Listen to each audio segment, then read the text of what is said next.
8, 7, 6, 5, 4, 3, 2, 1, 0.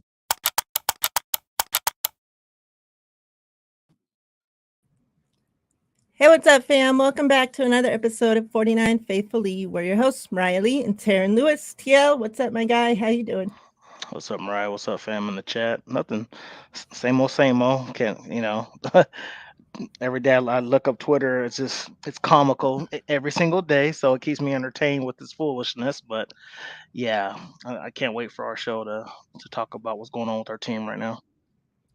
Man, it's been a strange and crazy week as a 49ers fan. Yeah, Let's start with that. What's up, yeah, chat? Hope everybody's doing well on this Thursday. Hope everybody's had a great week so far. Fernando, 49ers throwback. Hope you're doing well. What's up? Ty, you have the right time. We are doing a little discussion, little backstage discussion. And I was waiting for my wife. She was coming home. She was bringing this drink, so I knew she was coming, and the dogs would bark when she got here. So I was waiting for her to get home. JDLR, what's up? Alberto, what's up? Ryan, what up, my guy? Make sure you guys are subscribed to my guy, the No BS. He's full of BS, but he pretends. It says no BS. No, but for real, he's a good guy. That's my brother that I never wanted over there. Make sure you guys are subscribed to him. Sin, what's up? Hope you're doing well, sis. Bebopperoni. Hope everybody is doing great. Appreciate you guys all being here as usual. So yeah, there's a lot to talk about. We obviously know with the owner meetings going this week and all that. I titled this "What Happens" because it seems like the talk with Trey Lance, this week with the media, um, with local media, with the um, national media around Trey Lance, even with the things that um, John Lynch, said, just seemed to be completely different. When they talked about Trey Lance. Ian Rappaport came out with videos on consecutive days during the owner meetings, and both days, like, didn't even mention Trey Lance when talking about hmm the 49ers quarterbacks. Talked about how, you know, um, the quarterback is Brock Purdy, and this is why they got Sam Darnold because that's who would be starting the season. Like, really, really strange how things have completely like turned like from how they were talking like this way like this time last season to how it is hmm like this season. Things have completely changed. So we'll get into that. Of course, it seems most shows this week and last 3 years have been about the quarterback. So of Yeah. course we'll get into that. But I did want to start with something that came out today. And that was George Kittle. He made his yearly trip to Bussin' with the Boys, and they talked about a few things. And one of the things, obviously, they got into were the quarterbacks. So before we get into all that drama that everybody's been talking about all week with the quarterbacks, we're going to get into this new drama with the quarterbacks. I want to get your thoughts on, because I know you didn't listen to this, right? I heard the clip of him and when he was talking and stuff, and even him. And I'm not gonna sit there and I know it's not so conspiracy theorist, but they were talking about Brock, and he said his thing, but then he was like, "Yeah, I'm so glad we signed Sam Darnold. He's a great quarterback." And I'm like, "Okay, like yeah." And he even mentioned Sam Darnold before Trey. Yeah. Yeah, it's kind of like, I don't know. I just let me just read. I'll read what he says, and then we'll kind of go over that. First, we'll talk about. Let's talk about what he says before the whole Sam Darnold thing.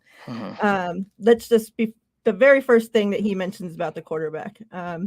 He says, after John Lynch came out and said Brock's the leader in the clubhouse yesterday, I just wish that Purdy wouldn't have gotten hurt. So I would have gotten a full offseason with him because I haven't had an offseason with a quarterback in 3 years. It's very frustrating. I just want to be able to catch passes from whoever the starting quarterback is throughout the entire season, off season.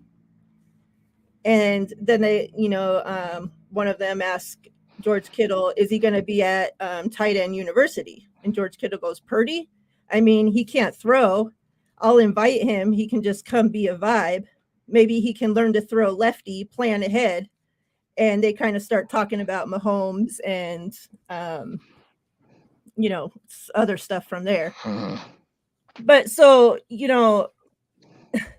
it doesn't, from what George Kittle's talking, like, it doesn't sound like there's no competition from anything, because he's talking about, oh, well, I wish my starting quarterback was healthy because for the last how many years I haven't been able to have any work with my starting quarterback throughout the offseason. So, I mean, See, I question that because you saw all off season with Trey being a presumed starter, and everybody thought that Jimmy G was going to be traded and all this other stuff. You saw him and Brandon Ayuk and the receivers, even Juwan Jennings was working out with them, right? So why not ask to join them? You know what I'm saying? Like you could have easily said, "Hey, Trey, you're going to be the starting quarterback." I mean, I get it. Like, I mean, if I know some people are on the mindset like, "Hey, if I'm not invited, I'm not gonna, just put myself in there." But I feel like as a leader, as a tight end, multiple time Pro Bowler, team captain, All Pro, all this other stuff. Hey Trey, you working out with Ayuk and Juwan Jennings on this day, Ray McLeod? Let me get in on that. Let me go ahead and meet you guys so we can all get on one accord. But I feel like that's what a leader would do. I'm not saying he's wrong for that. I'm just saying like you had the opportunity last year to work with somebody when you knew pretty much that Trey was going to be the starting quarterback and barring injury. So I had some clapback on that. I don't think he had the opportunity, I feel, and he didn't do it. yeah, that's where I thought was weird too, because we saw, Trey working with Ayuk all off season, and we never saw Kittle doing any of that. And yeah, we had heard something. Remember that Kittle did invite him to tight end U, and then something he ended and we were all excited, that, oh cool, they're gonna, at least he's inviting him. But Trey ended up not going, and then they said it was because a scheduling conflict, or who knows what really ended up happening. But it's like that was supposed to be your starting quarterback, so you were healthy. Why weren't you putting in work with him then? Yeah. And now you're saying, oh well, and then your starting head coach. I mean, your head coach just said that, well, Trey Lance has a chance to earn the starting job back, right? That's what Kyle just said. If that's the truth, Trey Lance has a chance to earn the starting job back. So why wouldn't you want to get working with him this offseason? Instead, you're just going to be bummed that Brock Purdy can't put in any work. So, I mean, we saw videos come out today of George Kittle putting in work, and it's just with random ass quarterbacks, right? Yeah. To me, like, why work out with all these random quarterbacks when you can be working out with? I don't care if he chooses to work out with Trey or Sam Darnold. Like, you have the opportunity this year to all talk and say, hey, look, I don't know what you guys going on. Let's all get our schedules together and see if we can put some work in. You know what I'm saying? So, and that's I feel like I said, that's what the leaders do. Like, I mean, everybody has a different mindset, and I know Kittle is a beast. Don't get me wrong. Top Yeah. two, top three tight end, wherever you want to put him at. He's in the top three for sure. But to me, if I'm sitting there and I want to be the best I can be, and I want the best for our team, I'm getting, and it's not just the receiver. I'm getting everybody together. Hey, let's have a little camp. Yeah. All the receivers, all the tight ends, all the running backs, the quarterback. Let's all get together and go have some camaraderie. Let's go. Let's go work out in San Diego for a week, whatever the case may be, just to get under one accord. So, like I said, I don't know. I mean, and I know, and I'm not saying that they need to sleep and eat football 24/7. They have lives too. They're adults, but it's getting close to the draft, it's getting close to having mini camps. You've been off since, whatever the case may be, last week of January, whatever the case may be. So, get some time in. Get some time in together. Like I said, we saw all off season last year. Trey and Ayuk were everywhere. I'm like, man, every time I look, they were in a different location. Oh, we're in San Diego this week. Oh, we're in Vegas at some camp at UNLV this week. We're here, we're there. But I didn't, and I seen Juwan Jennings at a couple, so I give him his props. But then I think Raymond McLeod, he went to one. But other than that, I didn't see any tight ends, whether it was Dwelly, Warner. Like, I feel like they all should be working together to get that timing down, to get, to get Dwelly to know each definitely should other. be. Oh yeah, to get some time and do whatever the case they have to do, to get better at this point. But I mean, I get what he's saying on a certain extent. It's like, yeah, it does get frustrating when every single year you have to listen, you have to sit there and, oh, I have to do this quarterback now. Now I don't know who's going to be starting quarterback. Is Jimmy staying? Is he going? Whatever the case may be. But you know, I talked about this earlier on Spaces with Roscoe and the crew and all of them, and I'm just like, look, I go, I played football. I played football and, in JUCO, all this other stuff. And I get it. There's people on every single team, on every team, who prefers a certain quarterback. Oh, I think he should be a starter. This be the starter. But the one who needs to shut that down is the head coach. Mhm. This is the starter. This is what we're doing, regardless of what the situation going. Unless he's hurt, he's the starter going forward. So people can put the mind at ease to every player to know what you're getting into, instead of this. Oh, he has a, he's going to win the starting job, or when you have a situation where you have a possibility of three quarterbacks who are going to win the job, it doesn't get people. It gets people uneasy because you don't know what you're getting yourself into. So Yeah. Real quick, let me say what's up to some people that joined. Tia, what's up? Bashar, what's good? Soup, Kali, Christy Marie, 187. I'm gonna think that this is Kimmy. Hopefully. that's what it looks like I to hate me. butchering names. Like I suck at names, so Tone Tone, Tony Tone, Tony. I don't know. Tony has done it again. Let me see if I missed anybody. Jess, what's up? Make sure you guys are subscribed to East Coast Red and Gold Podcast. Bryant, what's up? What's up? Make sure y'all subscribe to my guy Bryant as well. What you painting? Tony. Hey, Tony. Hope you're doing well, Tony. Good to see you. Appreciate y'all stopping through. I seen that who was it? Bebop Roni had asked what this drink was. This is Dutch Bros. Maybe they can start sponsoring me. I really appreciate it. Dutch Bros. This is Stoplight. So it's like a blended fruity drink, but it's mixed with Red Bull, or like an energy drink.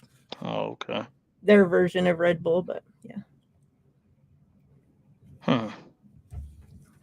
So my wife likes Starbucks, but I don't know. I think I'm more of a Dutch Brothers fan too. Since I got COVID, really, like since my taste buds changed, like I have to like really be in the mood for coffee now. So that's why I'll get these drinks. I'd rather have Dutch Bros because I can get these drinks now. Painting a beautiful apartment. Awesome. Painted good. Don't be messing it up, boy. Tony will be smacking that ass. All right, so let's get into the next comment that George Kittle had put out there. So it came after I had said that they started talking about Mahomes and Kelsey. They were talking about the connection that those two have, yada yada.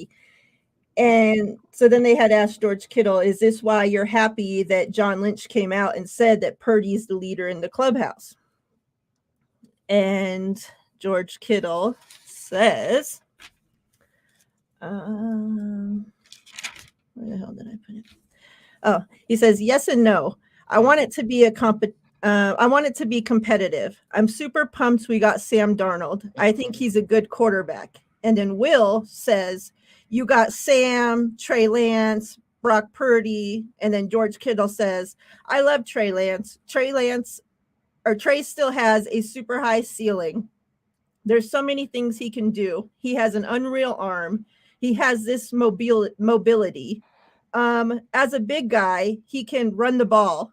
Like, and he kind of says it like kind of strange. Like, I don't know. You'll if you haven't heard it, you'll definitely have to listen to it because he doesn't say it like he's all that confident that he can run the ball. I'll just say that. I didn't feel that way.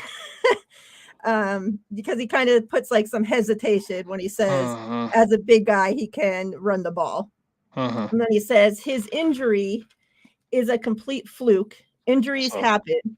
It is what it is. One day you're unlucky and it just ruins some stuff.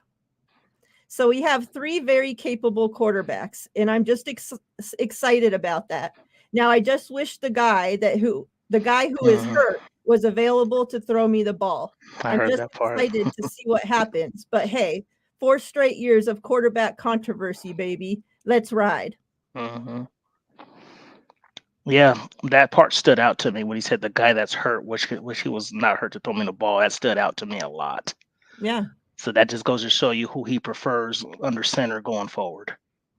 Which, like I just said before, everybody has their preference. But, you know, the way he talked about Trey was actually, he's actually these last 2 interviews I saw with him, and this was his last one, and the one with Rich Eisen, he's kind of talked better about Trey than I've ever heard before.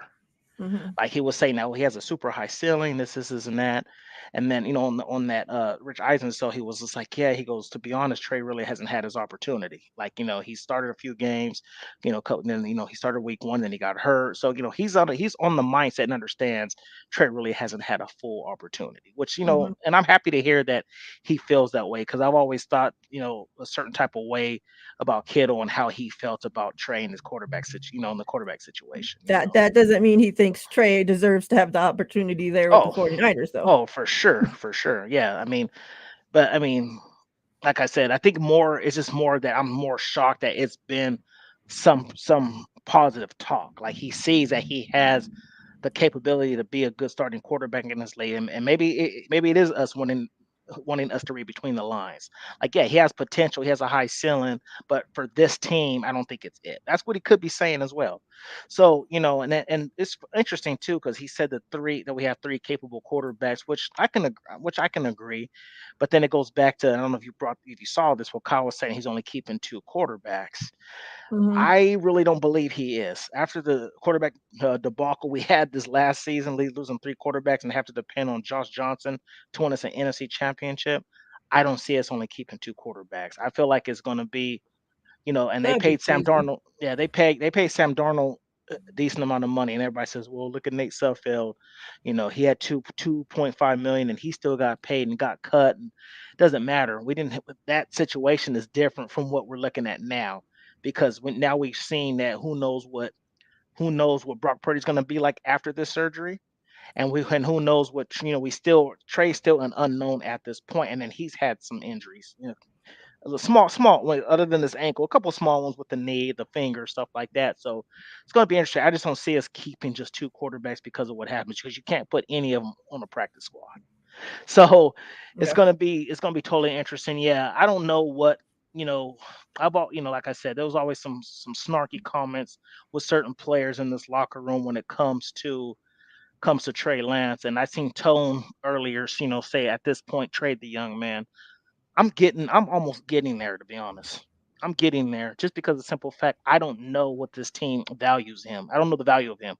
So, to my opinion, if you're not going to give him the same opportunity as far as like the game plans and stuff like that. If you have a game plan for Brock Purdy, oh, he's going to be running some bootlegs, and he's going to throw from the pocket, all this other stuff, and yeah, oh, Trey's going to be doing QB powers and all this other stuff. How can you fully assess your quarterbacks with different game plans?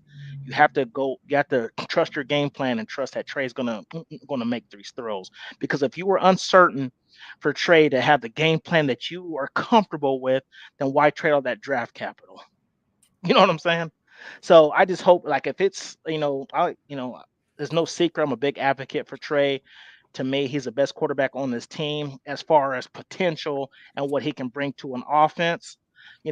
Brock Purdy right now, like if he stayed healthy, I wouldn't have no issues with them saying, you know what, let's go ahead and make him the starter. Trey's going to have to show that he can win the job. That's fine. But the fact of the matter is, you have Brock Purdy, who's, and this is the thing about Brock Purdy. Did you see that picture of him with that fan with the brace on his arm?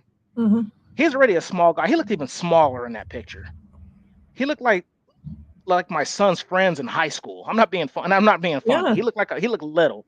So and then people say, well, in baseball they recover. And baseball is different. You're not getting hit first and foremost by 300-pound guys.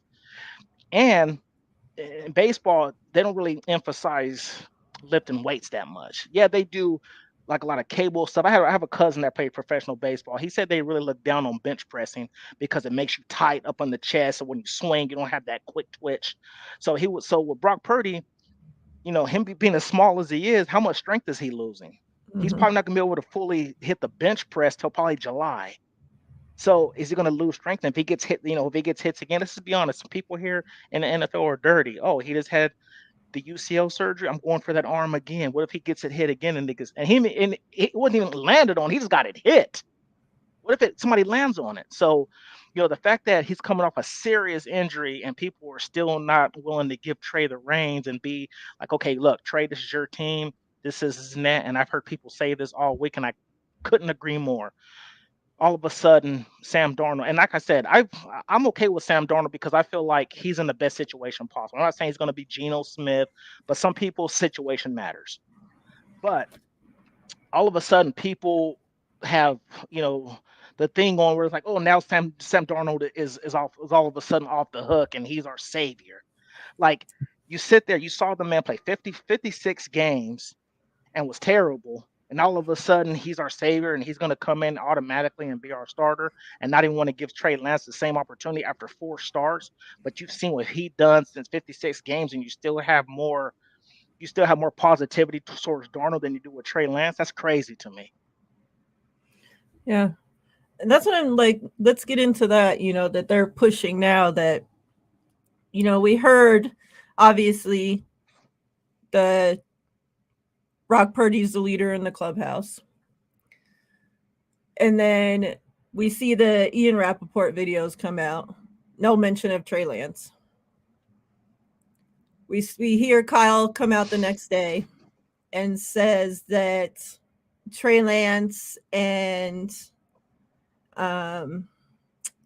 what's his nuts are gonna Sam Darnold are gonna be splitting reps. And pretty much splitting reps for the backup role is what he makes it sound like. Yet last season, Trey Lance had the reins, and let me read this tweet. Let me find it real quick. I think because Vish put it the best, and I don't want to screw it up. I think it was 88 plays that Trey Lance has had in that time. From Trey Lance having the starting reins, he played 88 plays, broke his ankle, and all of a sudden goes from being the starting, franchise quarterback to competing with a guy that has been labeled a bust, for the last how many years, competing with him for the backup role. Yeah, like that's how it was said. I don't know where the tweet is, but yeah. It's like, and that's what I'm saying. Like, what happened? Like, I remember people going to training camp, Trey Lance's first season, after we drafted Trey Lance. And, guys from the radio station, from different beat writers, all this, even Matt Mayoko putting out tweets saying, like, I can't remember the last time that I have seen a 49ers quarterback look like this. Guys from the local radio stations running out of there like, oh my God, I can't believe what I'm seeing. Like, I'm so excited, like all this, like, what happened to that? Like, how does that go to now the third overall pick is competing with this guy that we hear now, like in videos saying that he was seeing ghosts. Like, how does that happen? Like, to this guy that you just picked up in free agency, you have now competing with this guy that you supposedly have all this faith in. Like, Kyle comes out and says, oh, we think that if Trey Lance didn't get hurt, he would have had the same, he would have done just as well throughout the season.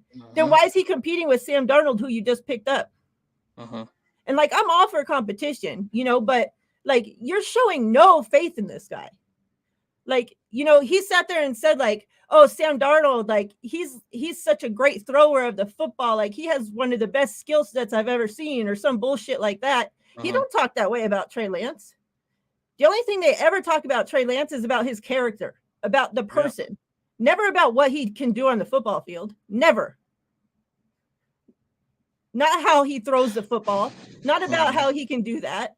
About how he talks about how he's a dual threat quarterback and about how he's a great person. That's it.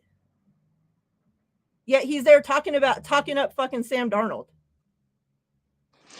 Yeah. And these are one of the things too that I laugh about with this, with this 49er fan base is like, I love our 49er fan base. I love them to death, but it's like a family. Sometimes I can ride with them and be like, oh yeah, this is good, this and that. But sometimes they can make you sick.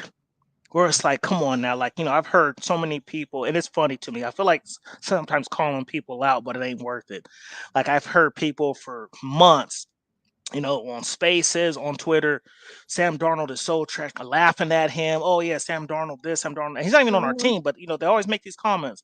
And all of a sudden, because he's a Niner, oh man, I think this, I think that. It's like, just keep it real. Like, if you thought he was trash before, what makes it different now? You know what I mean? I've never called the man trash. I've always thought, me personally, I always thought the man had the physical talent, not the mental aspect.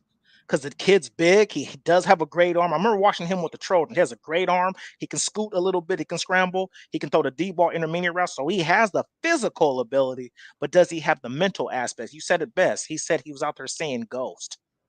So now he's going to be facing against the best defense in the NFL on a daily basis. So how's that going to work out? Not like, and again, I'm not sitting here trashing the kid. Who knows what's going to happen? We've seen some things happen where people turn their lives around, to turn their careers around with the change of scenery. He's in the best situation he's possibly ever been in his life, as far as the play caller, the QB coach, and the weapons that are on this team. So could he be okay, and could he ever be a good backup or a possible starter for a few games here and there? Yeah, I'm not saying he can't be, but for the people, if you sit there and all of a sudden said that this fan base is so hypocritical, you sit there and you talk all this trash, and all of a sudden now he's our savior, and oh, he can beat out Trey Lance just because now he's a 49er. Like, that's just it's comedy to me. But you're right. I've heard Kyle say some good things, and I feel like Kyle is one of those people, like, he doesn't want to rock the boat too much with certain people. And some people made a good point. Like, when free agency starts, Sam Darnold didn't even weigh his options. He came to the 49ers first day of free agency. So I'm sure that there was some talk, whether it was from Kyle, whether it's from John, saying, hey, look, we have an injury of our presumed starting quarterback. Obviously, he's not going to be ready for OTAs, training camp, all this other stuff.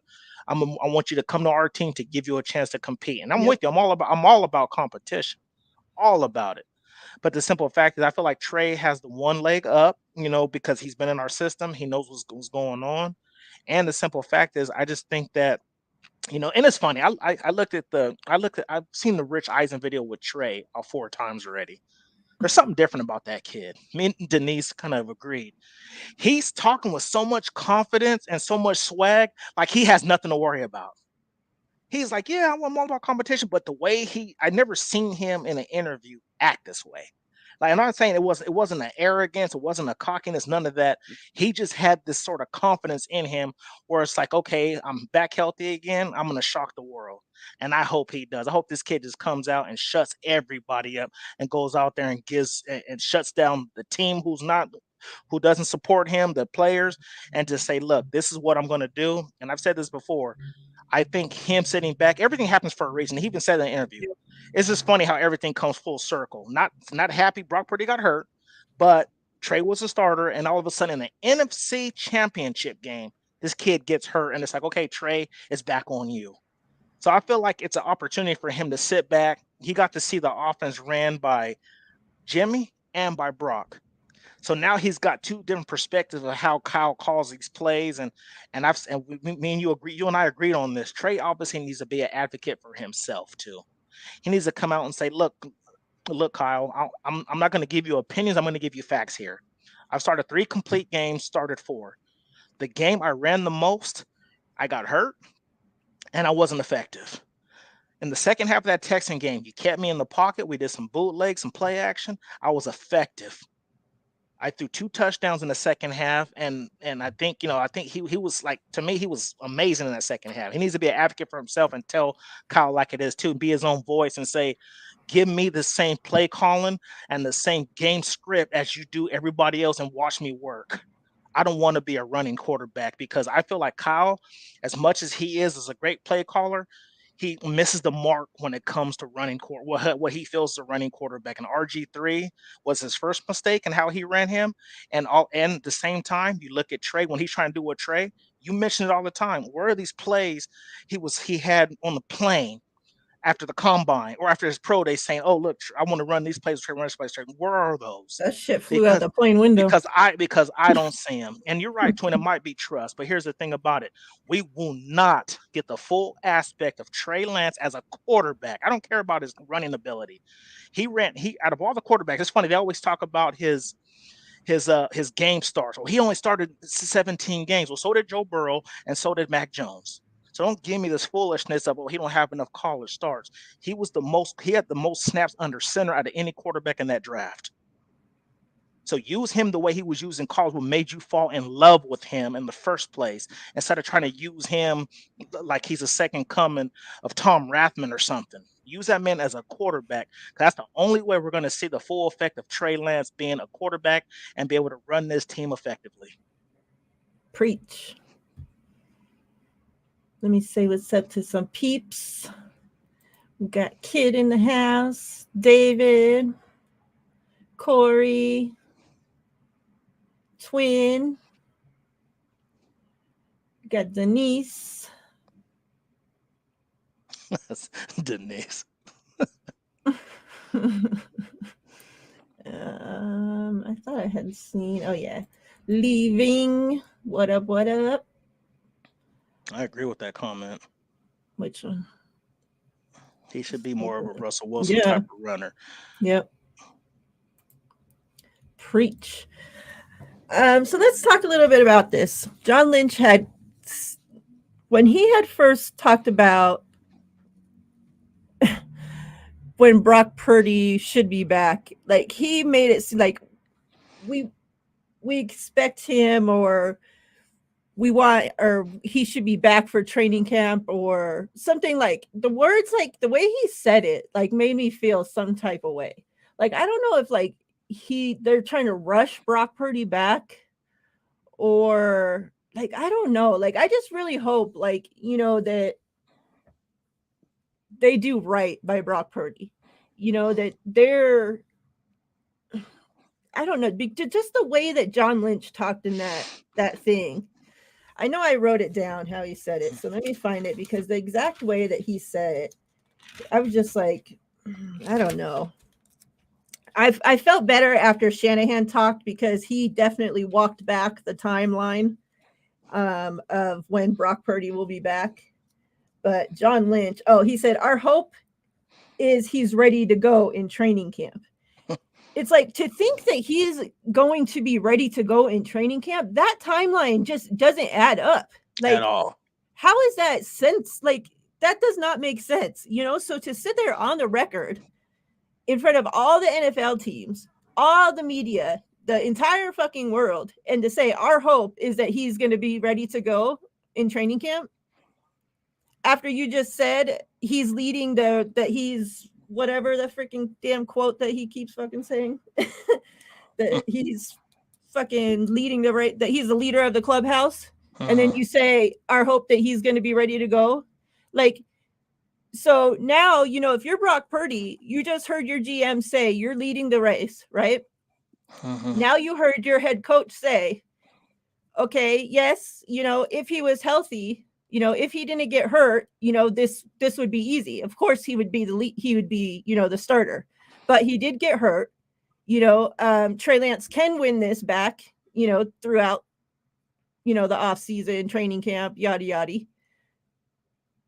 Are you not doing whatever you can to get back and play? Yeah. Are you going to let Trey Lance win this starting job back from you? Because when then are you ever going to get the chance back? You're going to have to then hope and pray that Trey Lance gets hurt again so that you can get your chance again. Like, it's going to be this hope and pray that the guy in front of you gets hurt cycle. Yeah, it's been crazy. It's a good thing that I look at Brock Purdy and Trey Lance are both men of faith and of great character. So I don't know if they both would sit there and be like, oh, I hope this one gets hurt, that one gets hurt. I really think they do believe that there should be a competition, in the situation. But John Lynch No, he I needs. know they're not really hoping the other one gets Yeah, hurt, yeah, but yeah, yeah, I'm yeah. I saying, know. like, Yeah, yeah. I want to put that for the chat out there just in case they take it the wrong way. But yeah, no, John Lynch needs to be quiet. He needs to just shut up about the Purdy injury situation. Yeah, he's the face, he's the talking point of the franchise, and I get that. But when it comes to something like this, you don't know when this man's going to come back. And you're right. I hope they do right by him and not try to rush him out of desperation because they think, oh well, we just need him to be back. Where, this the case may be. Because even if I'm Brock, if I'm not ready, I would say. I mean, I'm glad he had a voice for himself in the NFC Championship game. No, I'm not ready. I can't throw. I can't throw. And if they were trying to push him back, somebody in the chat said he can throw in May. That sounds a bit soon. I don't know. Like, I mean, I could be wrong, but at the same time, it's like if they're going to sit there and be like, "Oh, he's going to be ready during training camp," they said it's at least a 5 to 8 month recovery time. So I don't know how fast I would really want him out there. I would take my time. I would take my time and make sure that this man is 100% before putting him out there. I don't care what the situation. Like I said, it's not about the throwing, it's about weight training, getting back in physical shape. There's more aspects of just him throwing the football. Yeah, even if he can throw in May or June, that means nothing because how's the rehab going? You know, right. how like I said, the weight training and stuff like that's important, especially for a quarterback. You have to have that upper body strength. Like I said, and I'm making fun of the kid for anybody who just came onto the chat. He looks like a high school kid out there, especially since he's gotten injured. You can tell he's lost some weight because he's probably not able to be in the weight room. You know what I'm saying?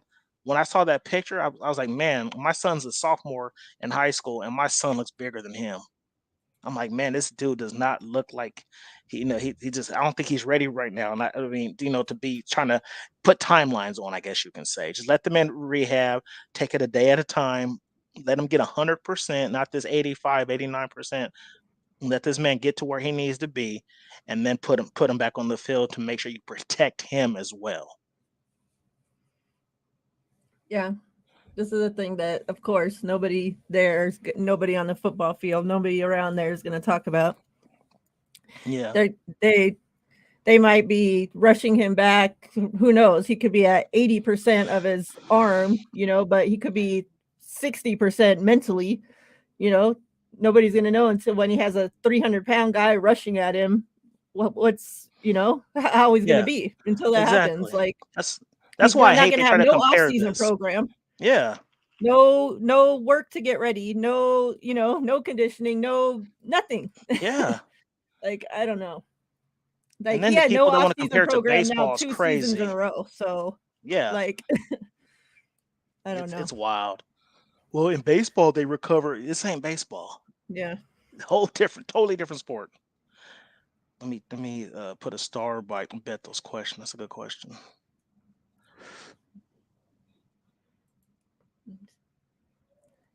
Let me ask you guys this. They're talking about trading Trey, but why aren't they saying if Trey balls out and plays the way they expect him to? Yeah, I had put this in our group chat the other day. Mm-hmm. Like, what happens if Trey comes out, and those of us that haven't lost faith in Trey, and if Trey comes out, think like how, we all hope and pray and think that Trey's going to do. If he comes out and does that, then who's to say that they don't come out and, okay, well, now what? You're going to sit Trey Lance after he takes back his starting job and the team goes, say Brock Purdy can't start till week 4 Mm-hmm. and the team's 3-1, let's say, and say Trey Lance has been balling and playing out of his mind, you're going to pull him and play Brock? No, right? Like, Mm-hmm. I would sure hope fucking not. So do you trade Brock Purdy then? Yeah. Like, what if you have a team calling that say a team that is supposed to be really good? Say the Jets trade for Aaron, right? Mm-hmm. Say week 2 he goes down with a fucking injury and he's out for the season. Say the Jets call and they want to trade next year's first round pick for Brock Purdy. 187. That's hilarious. You're comparing the situation because Dak is head and shoulders above Cooper Rush.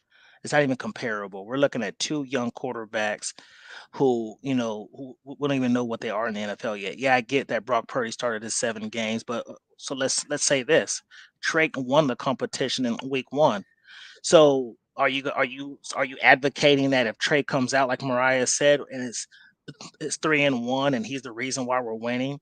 He has like 10 touchdowns, or let's just say he has 8 touchdowns in 4 games and 2 interceptions, and we're winning. Are you going to pull him just because of that? No, that's not what's going to happen, because I guarantee you that if Trey would have came back after 4 weeks, they probably wouldn't even have put him back in. So let's not start this. Oh well, did they bench this guy and that guy? Because Cooper Rush is not no Dak Prescott. Let's be honest here. Yeah. Dak Prescott has been that starter from that franchise since he was a rookie, 2014. So there's no quarterback controversy when we're still trying to find out who our quarterback is. Yep. Facts. But yeah. I mean, we just heard both the GM and the head coach for the 1,000th time sit there and say that, they take offers on, they listen to calls on everybody, even each other. So, Yeah. I mean, I keep hearing this, I don't know if it's agenda, but somebody's pushing it that they're going to trade Trey Lance during the draft. Mhm. Which I think would be really stupid because Kyle said they won't even know, like the 3-month time point from Purdy's surgery isn't even until after the draft. So, like, you're just going to bank on having Sam as your quarterback 1 going into the season if Brock Purdy's not ready, and then Brock taking over as soon as he's ready, and you just pray to whoever you believe in that Brock Purdy, nothing goes wrong, like, and trade away Trey Lance. Like, I don't know. Like, I just can't get behind that thinking. Yeah. Like, if this team's so ready to win now, like, all we hear, and this team's so loaded, like, you're just going to gamble on your entire season like that? Mhm. And two, it's going to be one of those things where it's like, be careful what you ask for type stuff, because everybody loves to bring up the situation in 2017 with Jimmy when he came to this team. 5-0, and everybody thought he was our savior, and oh, let's give him the highest paid quarterback contract at the time. And now this man, couldn't even fulfill his contract, and now he's gone. So I would just say be careful. Yes, I get it. It's not like, now it'd be a different conversation if Brock Purdy started in week 1 and he just balled the whole season and got hurt. Like, then I'd be like, okay, man, you know what? He showed a full season of it. He played 7 games, and I'm not taking nothing away from Purdy. He played 7 games, but he took over when the team was a well-oiled machine. Christian McCaffrey was doing his thing. He had been there for a few weeks. Christian McCaffrey was in sync with this offense. Everybody was healthy for the first time in a long time. It's always in this offense, somebody's always missing, whether it's Kittle, whether it's Debo, whether it's the running back situation. Purdy took over when Jimmy was already on a winning streak. And we all know, and I mentioned this before, like, what worries me about this whole Trey Lance situation is Kyle, even in the Super Bowl year, even when we went 8-0 to start the season, Kyle's offense, no matter who's under center, starts slow every year. So if Trey starts week 1 and then we're 3-4 or something, even though if he's playing well, people are gonna look at the record. He doesn't win. He's 3-4, blah, blah, blah. Let's put Purdy in, or whoever the case may be. Sam Darnold at this point, whatever. Then they're gonna, it's like it's not fair. You need to give this man his opportunity to sit there and be like, well, Brock Purdy went 7-0. Why can't Trey do it? Different situations now. Different situations. Now, what would have happened if Jimmy started off and then Trey took over at that point and then went 7-0? Then we'd be talking a different ball game. But we can't sit there, like I'm saying, if history repeats itself, we start slow offensively every single year since Kyle has been here. Every year. So it's just going to be a situation where, like, it's a team going to ride with him and say, okay, we're going to look how it starts. We're going to look at, because everybody's always going to go back to, well, Brock Purdy went 7-0. Trey's now 3-2. They're going to panic and be like, we need to put him in there, put in there. And you're right, the offensive line play during that point. What did he take over? Week 9 or 10 or something like that? Week 10. Offense already was in sync. Already had that continuity. Trey goes in there in week 1 with no continuity, or playing musical chairs all preseason. It was like, let's do Brunskill at right guard. Oh no, let's do Spencer Bird. Remember that, Mariah? Because you were getting fed up. You're like, why do they keep doing this? Get some continuity. We got some continuity. Week 10, he stepped in, he did his thing. But like I said, Trey Lance just needs his opportunity, because we talked about in 2020 and 2021 when we started off 3-5.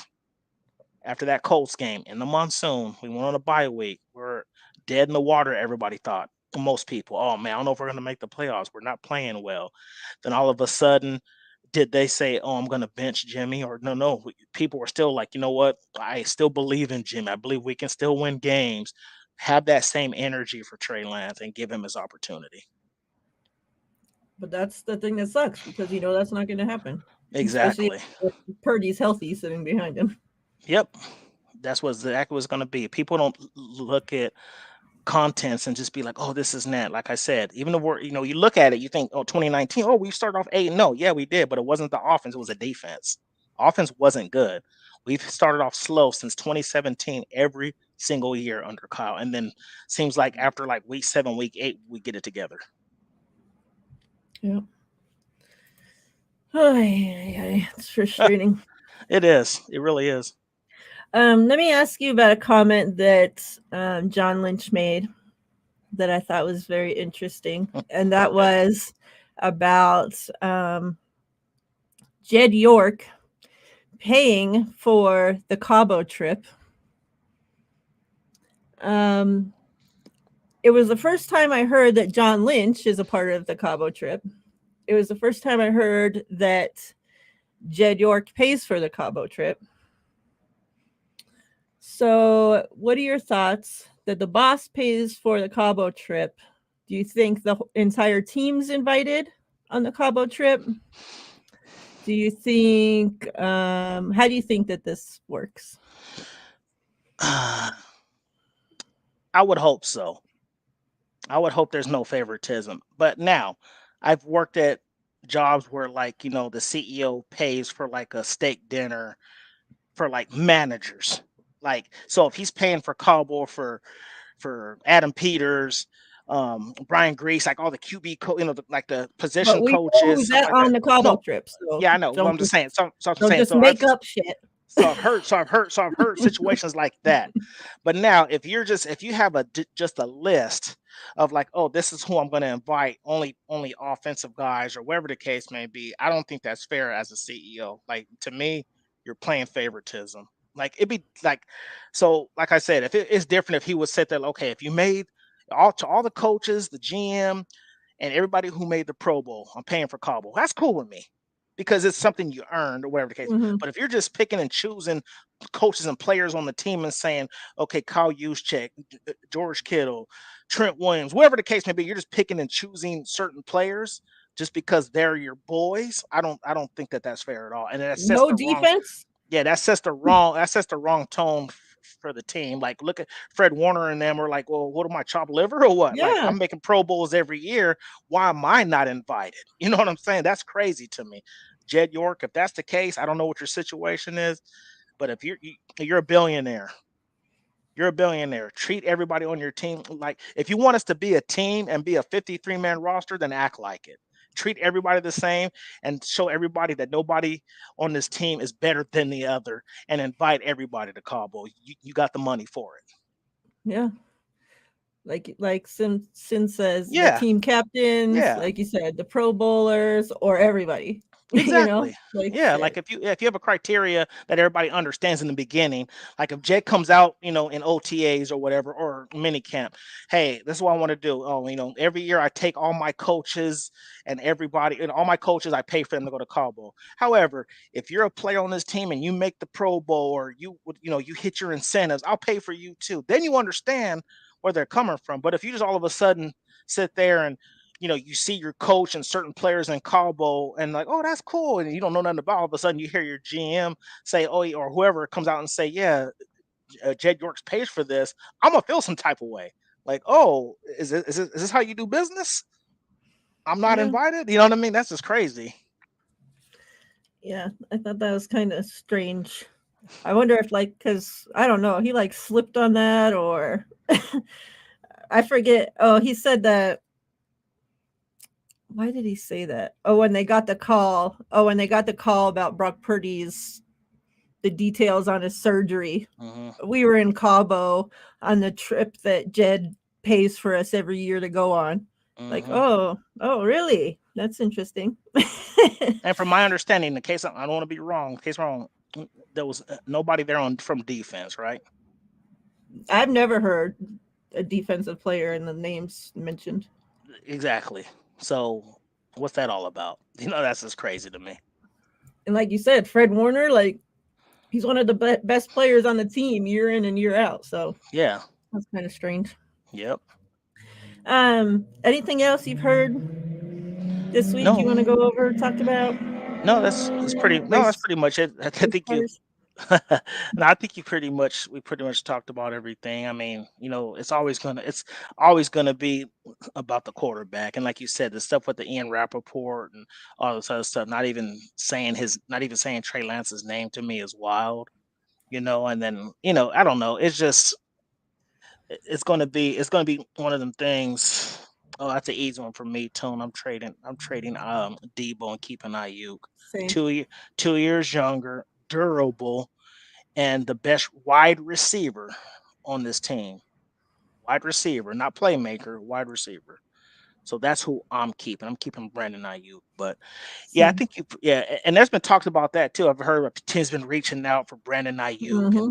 all this other stuff, and nobody's untouchable. And it's hey, that's one person who I feel who's been working his butt off, and like he came up with that thing on Twitter and said that he was the option number 4 option and still only one that had 1,000 yards. Like, that's incredible.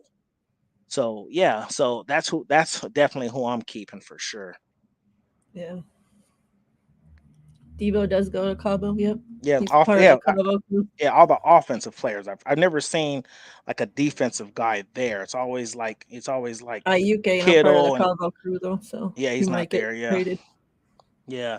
But you know what's funny to me? I don't know if you going back, and I know I keep bringing this up a lot, the interview with Trey Lance and Rich Eisen. Did you kept saying hearing him emphasize that Christian McCaffrey were close? If you go back and listen, he was like, "Yeah, me and CMC talk all the time. Me and him are close."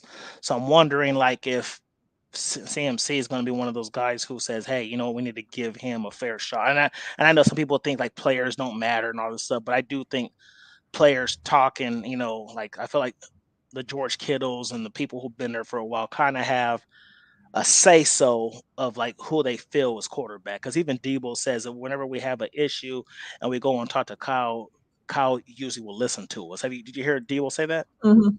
Yeah, so I don't know, but yeah, he Yeah, kept but I emphasizing. mean, really, Purdy's the only quarterback that CMC's played with Correct, there. So correct. Yeah, I yeah. don't know. So I don't know. I guess we'll find out. But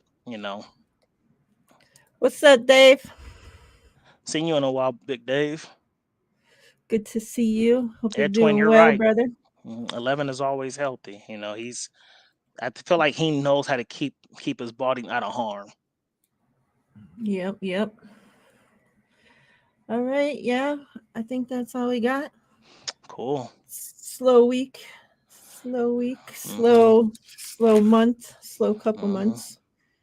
It's gonna be another slow month till I think till the draft now. Yeah, the draft. Yeah, what about actually less than a month away now? We signed that guy Matt Pryor. Yep. Whatever the case may be at tackle. So we're signing some. It's funny we signed that Austin Bryant guy. Like we lost guys, but then there's people that we picked up to kind of replace. I feel like Charles Omenihu leaving is why we got Farrell. You got Austin Bryant we picked up, who's like a defensive end slash linebacker type player. I feel like he took the place of Ebelcom. So we've picked up some guys to kind of replace the guys we lost. I think Jordan Willis is the only one that was gone that we really hadn't replaced yet. But that's what the draft is for. But I feel like we've set ourselves up nicely, so when the draft comes, we can literally probably pick best player available. Especially in the third round when we have three picks. We have what 99, and then we skip 100, then we go 101, 102. So that's gonna be awesome. So I'm totally expecting probably a tackle, a edge, and probably a safety with those first three picks. That's if we don't trade up or anything. Sounds good. Yep. Tomorrow TL is gonna be on with our guy Ryan Hensley at noon on Ryan's channel. So make sure you guys are there to check him out, show him some support. Yeah. And Appreciate yeah, that. chat, we appreciate you guys. All the lurkers out there that are in the chat, we appreciate you guys as well. And yeah, we have someone, just so I'll put the business out there. Someone I know a lot of you guys already know, but for those that don't, someone trying to sabotage the giveaways. So that's why we didn't do no giveaways this show.